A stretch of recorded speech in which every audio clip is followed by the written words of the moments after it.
right. Welcome to Fast Break Breakfast NBA Podcast. My name is Keith Parrish. On today's episode, I have Rob Mahoney.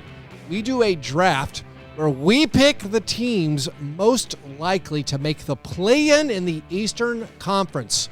It's a really fun exercise where we decide which teams have the highest probability of finishing in the middle of the pack in that conference. Before we get to Rob, just a couple of announcements and bits of news. First of all, in the NBA, Devontae Graham of the Spurs has been suspended for the first 2 games of the season for driving while impaired.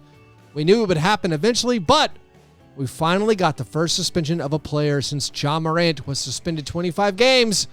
And like many of us pointed out, once a player commits an actual crime, it's going to make the Ja suspension seem a little bit egregious. Maybe I'm just a homer. I think everyone agrees what Ja did was dumb, especially coming off his previous suspension. Most people would say what he did was reckless and had an obvious negative impact on his team and the league, but 2 games for pleading guilty to drunk driving compared to 25 games for Ja holding a legal gun on Instagram because it was, quote, conduct detrimental to the league. I don't know. Feels kind of weird. Anyways, I guess it's just water under the bridge. Of course, Ja decided not to appeal the 25-game suspension. In other Ja news, by the way, deeper Ja Morant news, he has a bunch of new tattoos. So maybe go check that out if anybody out there is looking for tattoo inspiration. Also, in other NBA news, non-Ja Morant related, the league sent out a memo about a week ago in regards to the Damian Lillard Miami Heat trade negotiations, trade rumors. The memo said the league might punish teams or players or agents for leaking trade requests and saying that they would only play for one team. Good job putting your foot down, NBA. And also good job that isn't something that is deemed conduct detrimental to the league. Anyways, this episode is brought to you by Underdog Fantasy. Click the link in this episode's description or use the promo code FBBF as in Fast Break Breakfast. Use that promo code and Underdog will match your first deposit up to $100. Also, once you sign up for Underdog Fantasy, make sure you join the appropriate Slack channel that we have, the Underdog Pound, so you can link up with me and other Fast Break Breakfast listeners to play daily fantasy football or basketball, whatever you want, against each other in the private rooms. Also, if you aren't in our listener Slack, what even are you doing? Go join us at patreon.com/fastbreakbreakfast for $3 a month. You can join our Slack channel. We have a Grits and Grinds Slack channel. We have a movies channel. Of course, there's the main channel where we talk about basketball and whatever else around the clock. For just $1 a month, you get access to the bonus episode that John and I recorded last week. That episode is only available at patreon.com/fastbreakbreakfast. So if you like this show and want to support its creation and also get more of it, go to patreon.com/fastbreakbreakfast. All right, now let's talk about the Eastern Conference with Rob Mahoney.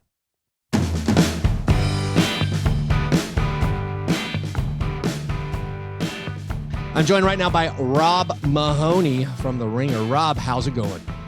You know, it's going okay. I'm ready to get at it with you today. I'm ready to greet the day. We have an exciting bit planned, so I'm ready to really dig in, I think. We do. When you say get at it makes me nervous. It's like you prepared some kind of antagonistic approach to this exercise. Well, I feel like the mind games are part of it. If I'm not kind of getting into your space before we even begin, making you think that I'm already in your head, that I'm already on your strategy. I mean, at least I feel like that's the way this should go. Should this be friendlier than that? It sounds like you woke up with a competitive edge. I thought we were just going to goof off, talk about the Hornets, have a good old time. No, I like this. I think we need stakes, Rob. Yes. So if we're going to do this, if we're going to draft the teams most likely to make the play-in, we got to make it a season-long competition, and we need some form of stakes. I don't know what those would be. The loser has to play for the Hornets. This is actually what that would be.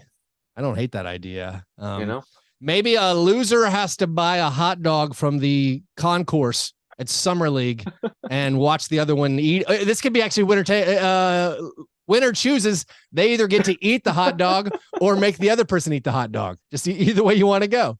I was about to ask because, in all honesty, yeah, I'm not above a concourse hot dog. Sure. You know, I find it to be a perfectly acceptable treat from time to time. So I'm not sure if like forcing someone is really a punishment. Here's my take on the concourse hot dog. This could be at any basically sporting event. Anytime you end up at the concourse hot dog, it's usually because you're famished. Yes. You're like, I got to eat something. Like that's where I don't think many people go in. I mean, maybe there's a great baseball stadium in the Northeast where you're like, oh man, when in Boston, you got to get one of the hot, something like that. For me, it's like if I'm at whatever minor league baseball or soccer game or college basketball game, or if I'm at NBA Summer League and I'm like, man, I got to eat a hot dog. It's because I'm dying of hunger. And thus, when you're that hungry, I think the first thought is, why don't I eat hot dogs more? This is delicious. But I think it's because I'm so hungry. I think it definitely feeds into it. The behavior of mine that I am concerned with personally is when I hit the like lunchtime matinee movie on the day when that's available to me. And I'm like, I'm going to get the movie theater hot dog today. And honestly, very different beast than any kind of sporting event. Like that one has just been sitting in a dark room somewhere for days. They cooked it earlier in the week and have trotted it back out to put it on the roller or whatever. I've different never threshold. Had a movie theater hot dog. Is this you went and saw Oppenheimer at 11 a.m. and you're like, I got to get something.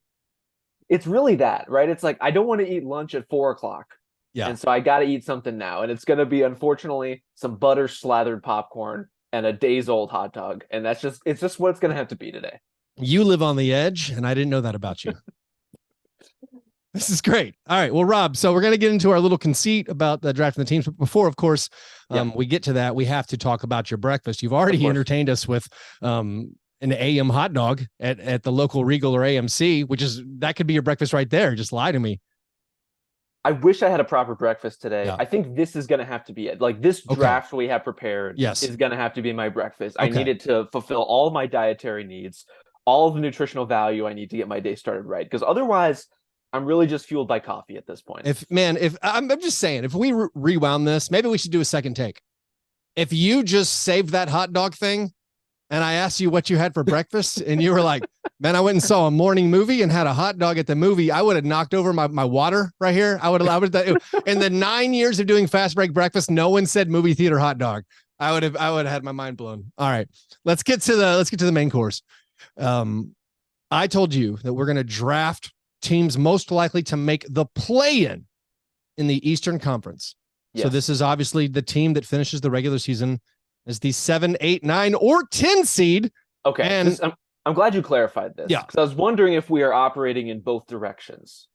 Right. Is it the team most likely to at least make the play-in? No. 10 or higher, or just exactly. So if we add stakes to this, if we wager a hot dog on it, I think just there has to be some scoring system. Just if it is just per correct answer, all I'm saying is 7, the team most likely to finish between 7th and 10th in the East. That's the entire conceit. We're going to have like our last picks are going to be the teams we're sure are going to be at the top of the conference or the bottom of the conference. Perfect. So we're going to try to middle this. And so that's the trick. I thought about this long and hard. I put a lot of thought process into it. I think we're just going to go back and forth. I don't think a snake draft makes any sense in this scenario. One of us, whoever picks first, is going to end up with 8 teams, naturally has an advantage. I think since you're the guest, you should, or maybe whoever goes first should get the last 2 picks. I don't know. I'm now just this coming up to me. What do you think?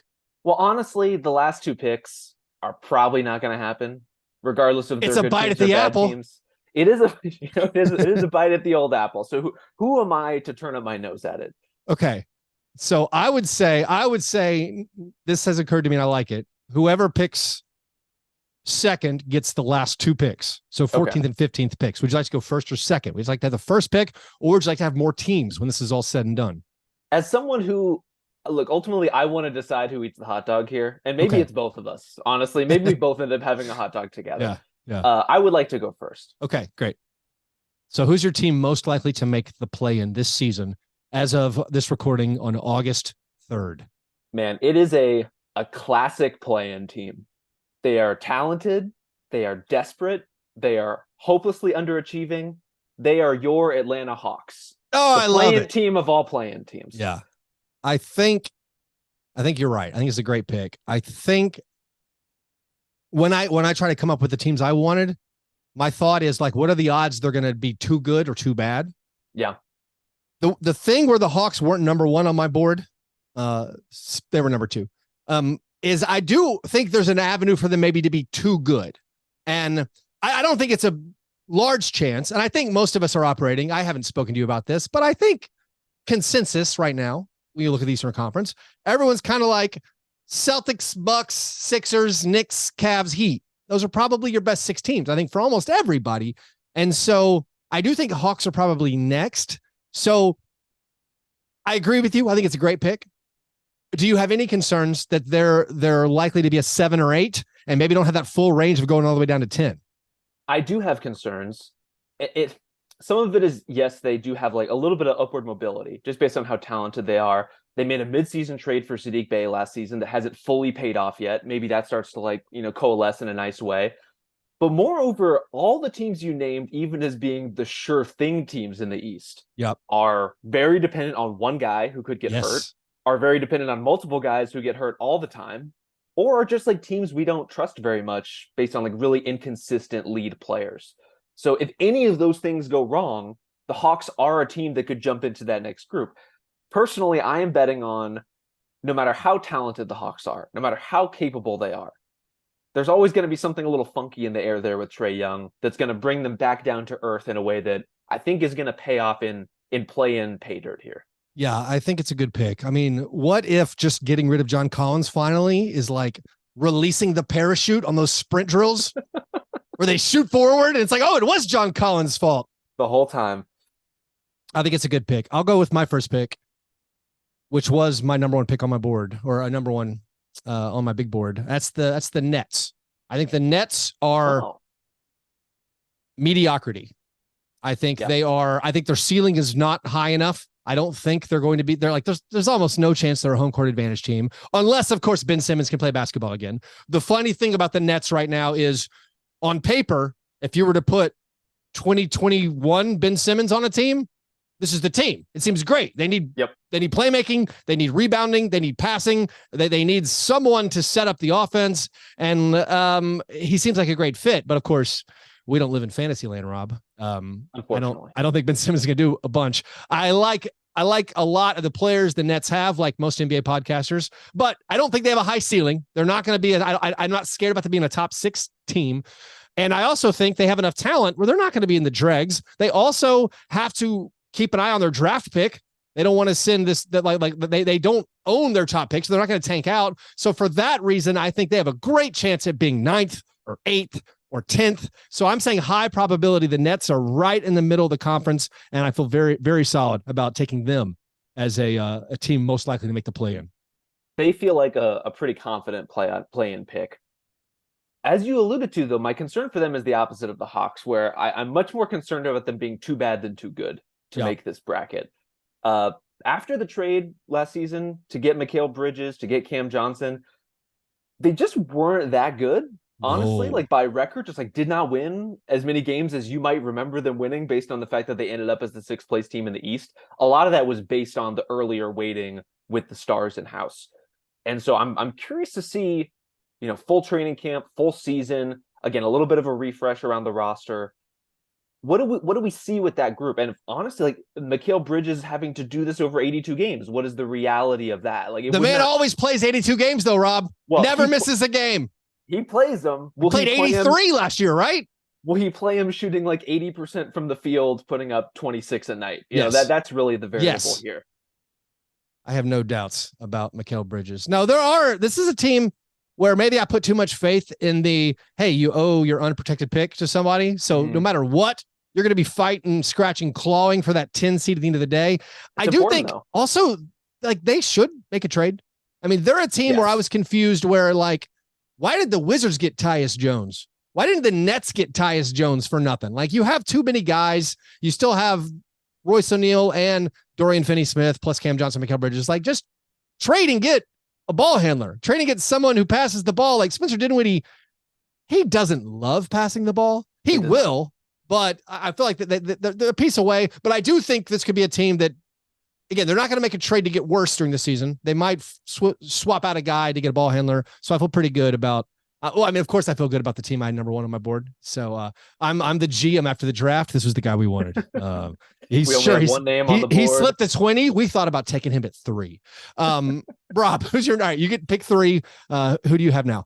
Well, first of all, I'm a little hurt that you didn't bring me on today to power rank or draft the teams that should have traded for Tyus Jones. That's a whole pod in itself. It really is. There's a lot of candidates on the board there. Like maybe that's a trade deadline conversation. We can have you back on. I would love to do it. I think the funniest thing from my perspective as a Grizzlies podcaster is everyone being like, "Oh, they took care of Tyus. They sent him to a team where he can start." And it's like, guys, it's on the Wizards, guys.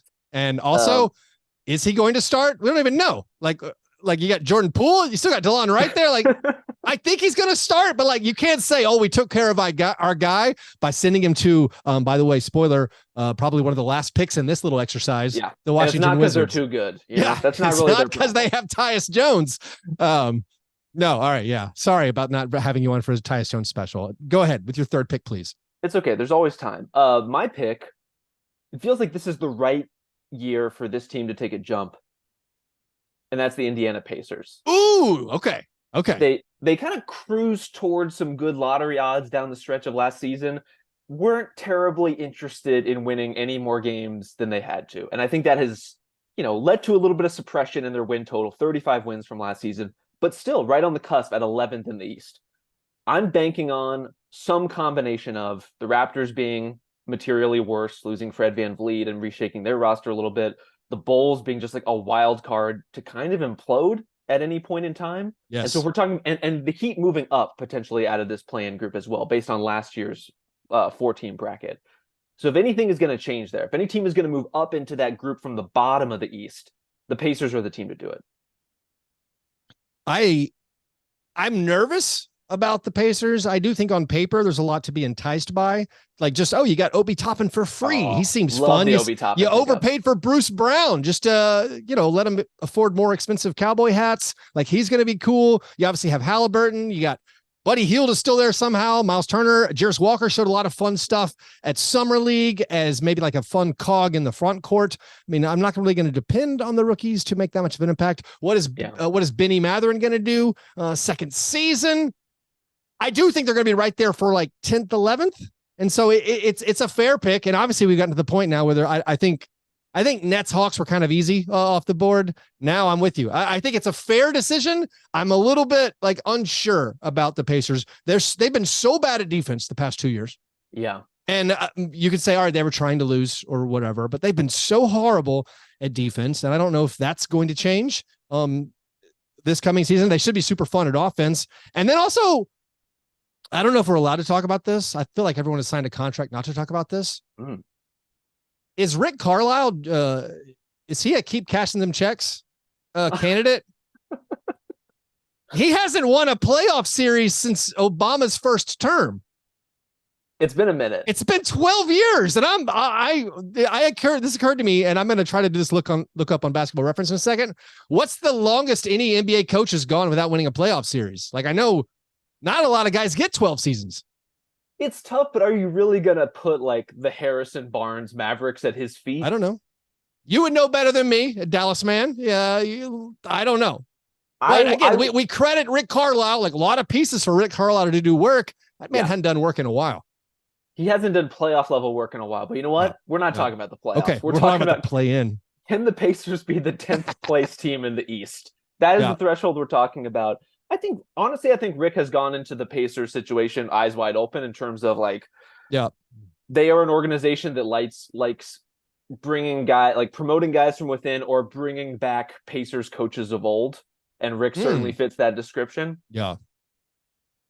It's not, the best job in the world to coach a rebuilding team, but you could see the glow in his eyes. Okay, you say that, back. But is it not my pushback with, are you sure? Like, if you can coach an entire NBA game and not have to stand up once because you don't care if you give up 140 points and you're still making whatever he makes, $10 million a year or $8 million a year, I don't know. I think coaching a team that has no designs on winning might actually be kind of fun if you don't have to worry about getting fired. It could be, but I think the soul-crushing nature of like late January, early February basketball when you've won 8 games so far is probably pretty tough. Not to say the Pacers, that's their exact situation, but I do think they'll be better. And I think Halliburton having a full season, Miles Turner honestly having a full season, to your question about their defense, like him missing 20 games is a big deal. Is it going to make them a top 10 defense? No. Is it going to make their defense good enough for the play-in? I'm betting so. Yeah, if Halliburton plays 78 games or 75 or whatever, I think it's a very strong pick that you made for the Pacers to make the play-in. All right, so my pick now, fourth pick. Obviously, we have, I think we might have our 3 play-in spots filled, and so now there's one team left to make it. And I came down to 2 teams, and I think I'm going to go with the Toronto Raptors, and maybe I'm leaning too heavily on my previous draft strategy of they owe the Spurs like a top 6 protected pick for Jakob Poeltl.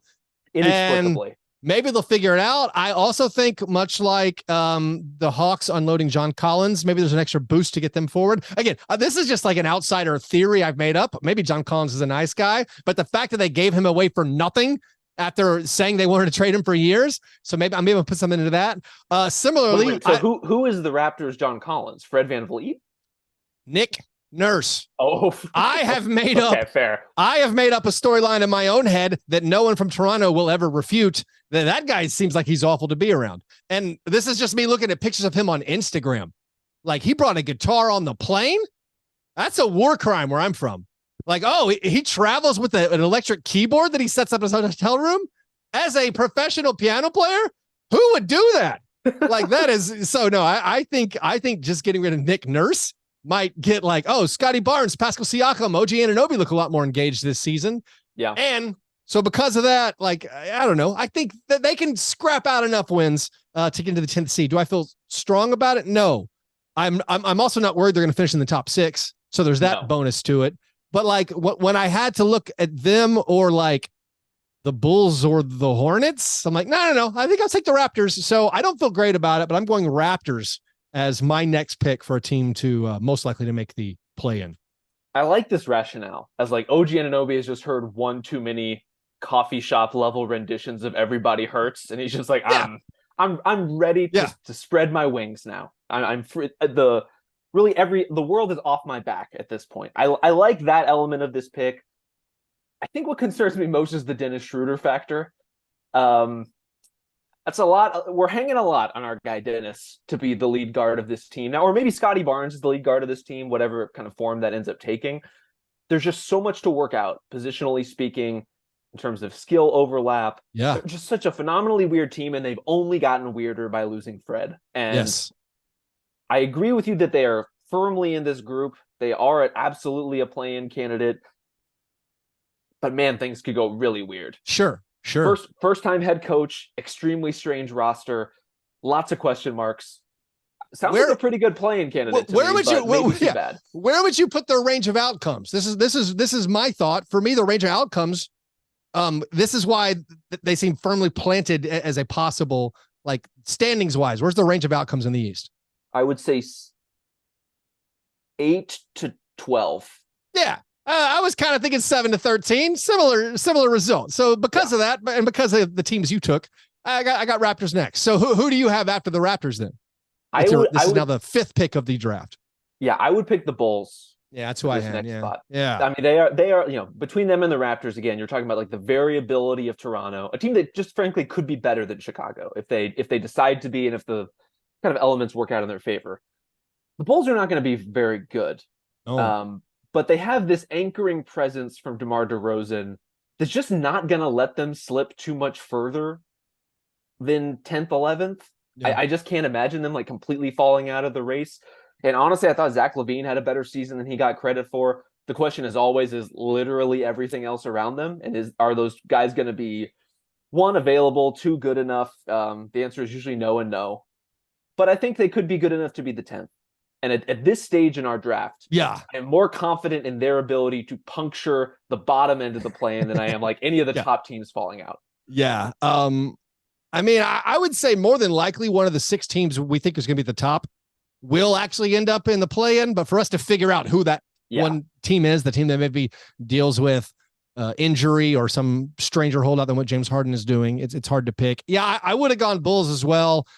They have like this. They do have like this depth of competence, or like 1 through 10. You're like, okay, that's fine.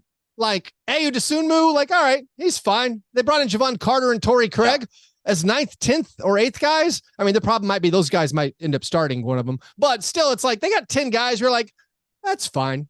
But also, like, their fan base, and I'm just judging this by their people who cover the Bulls, broken, like emotionally, mentally, like they're just like, oh yeah, we're going to be the worst team and so they also, by the way, have their own draft pick, which I'm just banging this drum, very dunked on of me. Like, they might be the one who's like, let's just get out of it. We don't need to win 32 games. I mean, we're like, listen, we're having trouble catching the Pacers. There's 2 weeks left.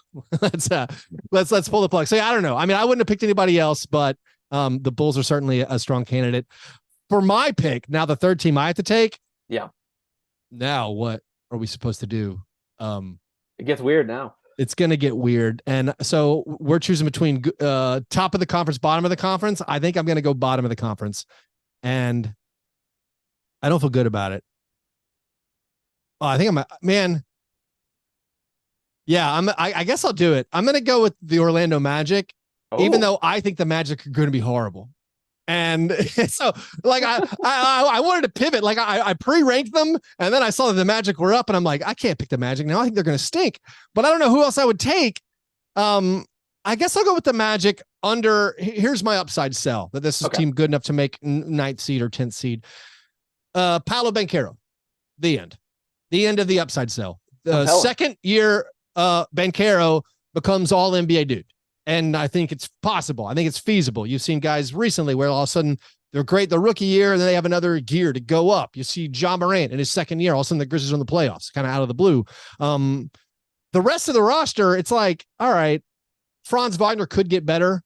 I don't love their backcourt. I don't know who could. It seems like they need shooting. This is also like the folly of upside, which is like a thing. I need a better name for it, where like you look at young teams that are bad, like the Magic last year, and they're like, well, but guess what? This offseason, we have 2 lottery picks and all the cap space in the world. And it's like, oh, you drafted a point guard who can't shoot, and you drafted Jet Howard, and you signed Joe Ingles. And it's like, you didn't get better. Like maybe, again, not now. Not now you didn't get better. Like, and also you think like Cole Anthony looks at like Jalen Suggs and Anthony Black and Markelle Fultz, and it's like, oh yeah, those guys are better than me. They should play over me. Like, no. I mean, and honestly, Cole Anthony might have a good argument. They're like, hey, I'm actually better than all these guys. It's weird. So like, I don't trust this team that they actually got better. It's all based on internal development / draft picks hitting, Banchero hitting. So like, I don't love this pick, but I decided to go with it instead of picking which one of the Heat, Knicks, or Cavs would fall apart. Well, honestly, even just from the fact that if you just look at where the Magic ended up last season, they're closer to the play-in mix than you might remember, just based on the fact that they were 13th, but they were basically tied with the Pacers and the Wizards. And so if that's our starting point, Banchero jumps meaningfully. Wendell Carter Jr. having a healthy season. He was honestly very good for them when he played. They're gonna have to get something from Anthony Black to kind of make that cusp into the play-in territory. But I think they have it in them. And I also like Franz Wagner. I also like a lot of their pieces. Honestly, at this stage in the draft, you could do a lot worse than saying, hey, that Paolo Banchero guy's pretty good. Maybe that's enough. Yeah. I mean, the front court, I think the front court, the Wagner, Banchero, Wendell Carter Jr., you feel great. You feel awesome. And then it's like, you got to have somebody knocking in shots, and you got to have someone who can play make, who doesn't average like 1 3-pointer attempted per game. And so, I don't know. All right, we should probably pick our pace up. What's your next team for your 4th pick? I'm going to bet on the other side of this, and I'm going to say finally we had to go somewhere. Yeah, I'm going to go with the New York Knicks, who I think would only be spared from this conversation out of respect for Jalen Brunson, who kind of willed them into being an elite offense last season. But the reason I put them here is a fear of Julius Randle, who only seems to play well every other year, and the usual cadence tells us like this is pumpkin season for Julius Randle, and so I'm gonna bet on the Knicks.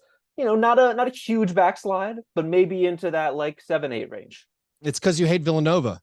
It's you hate the Dante DiVincenzo, Josh Hart, and Jalen Brunson. Yeah, I mean that's basically I think who I would have picked. It's now come down to I think we might have a little run on good teams because we have so little faith in the Hornets, Pistons, and Wizards the way our draft works out. So yeah, I think I will follow you, and I don't feel good about this. I think the Knicks are going to be a good team, and I guess I'll pick next the team the Knicks spanked in the playoffs, the Cleveland Cavaliers. I don't believe that the Cleveland Cavaliers are going to be bad. I think the Cleveland Cavaliers might have a better chance of being a top 4 seed because they actually have fewer question marks. I mean, all right, their question mark is they were humiliated in the first round of the playoffs. Absolutely torched. Frankly, pretty big question mark. But the other teams, the good teams like the Bucks, new coach, older players in Middleton and Lopez, and like James Harden is holding out, and like you have the Heat. Like, are they going to trade for Dame? You would think so. But like maybe one of these teams, like we talked about, like the Knicks or the Hawks, outperforms what we think they're going to. Maybe the Cavaliers, despite again, like their point differential last year, I think did they get like the best point differential in the NBA or the second best point differential last year? Like, at least in the East, yeah. Yeah, like they were really good last year. Maybe I'm going to try to bake in like some of that was they caught teams by surprise. They outperformed what everyone was expected of them. Now maybe people have a formula to hold them in check. And I don't know. I'm like, I can hear myself talking and I don't even believe it. But at this point of the draft, I guess I'll take the Cavaliers to hopefully fall to 7th and give me a winner as a play-in pick. I had them a little bit lower, I think, based on defense wins games in the regular season. That's true. They're going to have like I don't know what their playoff defense is, and we saw specifically Brunson and the Knicks bigs just demoralize the Cavs in that first round series. Yep. But over the course of the 82, all of that length between Mobley and Allen, it does give teams a little bit of trouble. And so I think they're going to be a good regular season team based on that, good enough to be top 6. Yeah, you're right. But look, this is the time in the draft for reaches. I'm distraught because everyone is like, oh man, you got to move on from Jared Allen. He was so horrible in the playoffs. Like, well, guess what?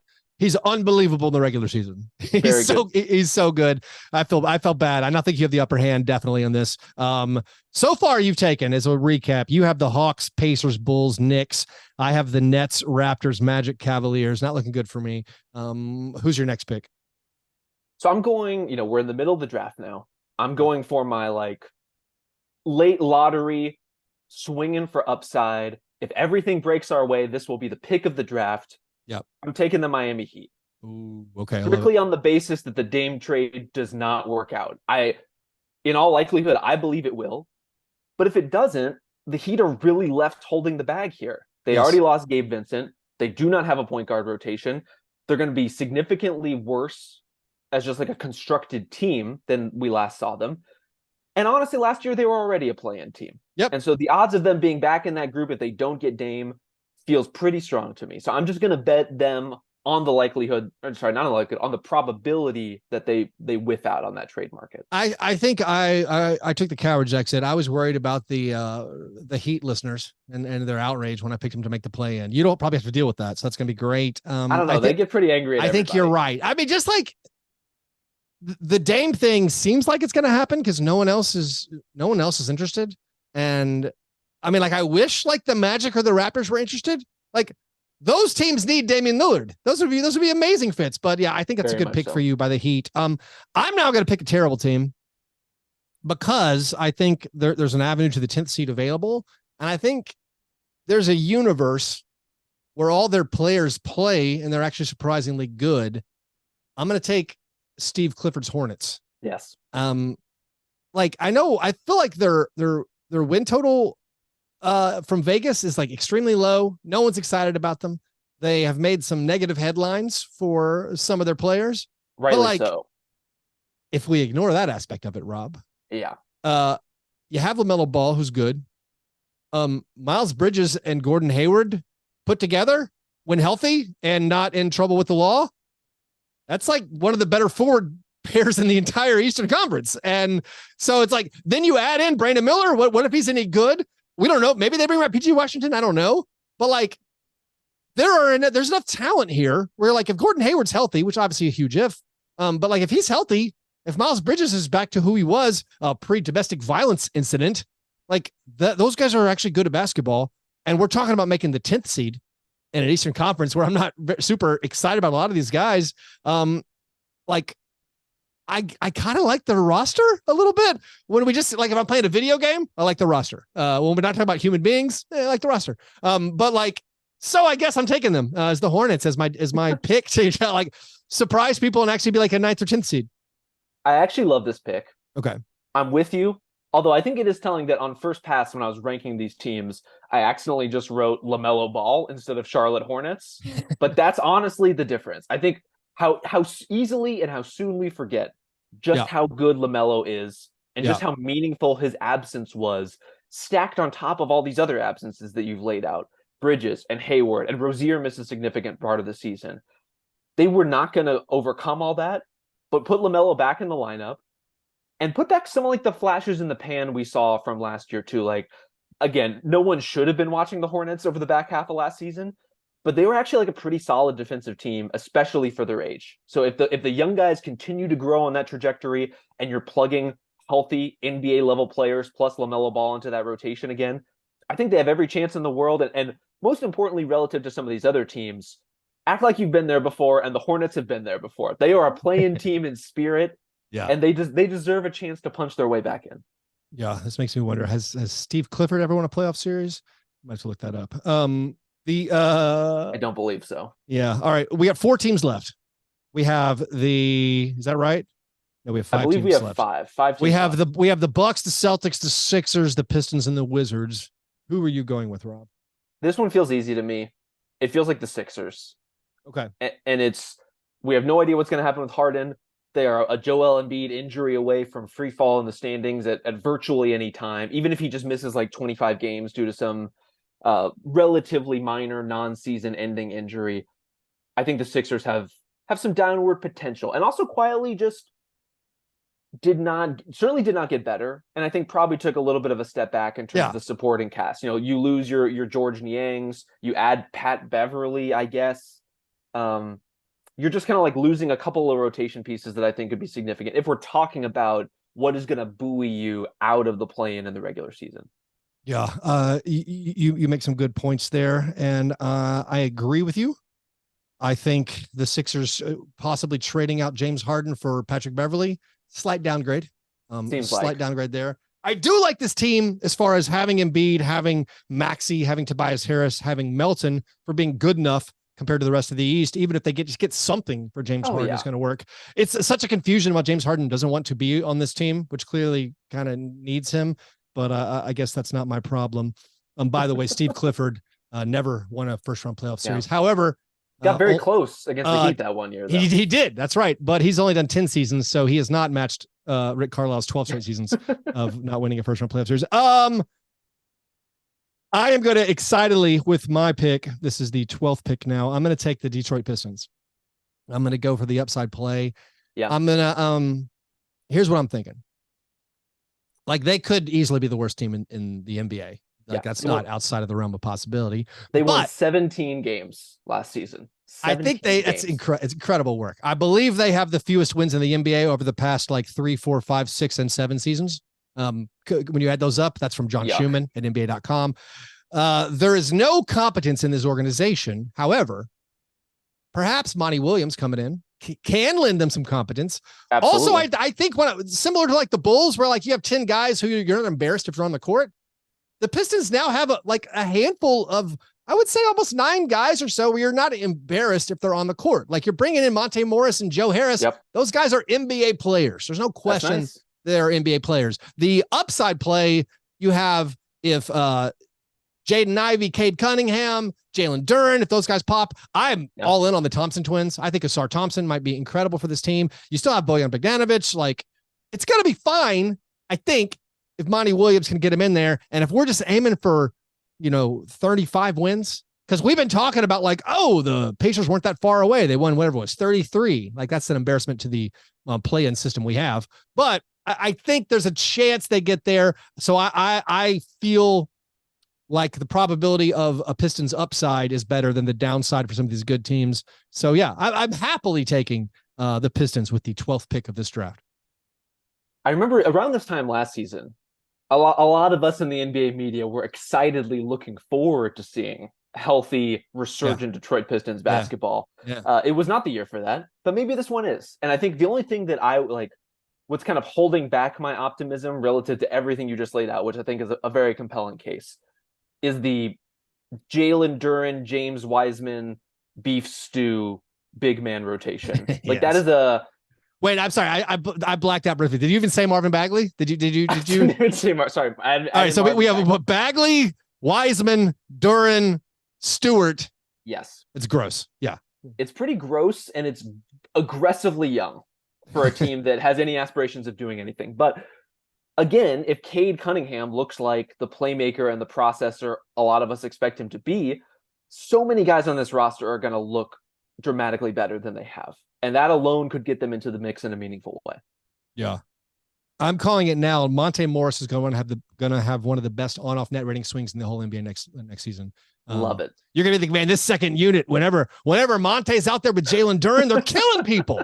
I can hear it now. So I have, you have one more pick, and then I get the final two teams. Okay. So who's your final pick going to be, Rob? This is where it gets very difficult. I think ultimately we're talking about, since we're at the end of the line here, I can kind of voice. I can. Yeah, you can talk about all of them. Out. Yeah. There is no universe in which I am taking the Wizards. Right. That's exactly. We all agree.